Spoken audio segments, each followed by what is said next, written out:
Hello everyone, today I am going to show you how to add a Mastercard gift card to Cash App. First, open the Cash App on your phone. Make sure you are logged in with your account. Next, tap the profile icon at the top right of the screen. This will take you to your account settings.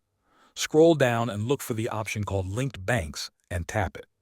This is where you can add a new bank or card. Now tap Link a credit or debit card. A screen will appear asking you for card information. Here, enter the details of your Mastercard gift card. You will need the 16-digit card number, the expiration date, the CVV code on the back, and the billing zip code if required.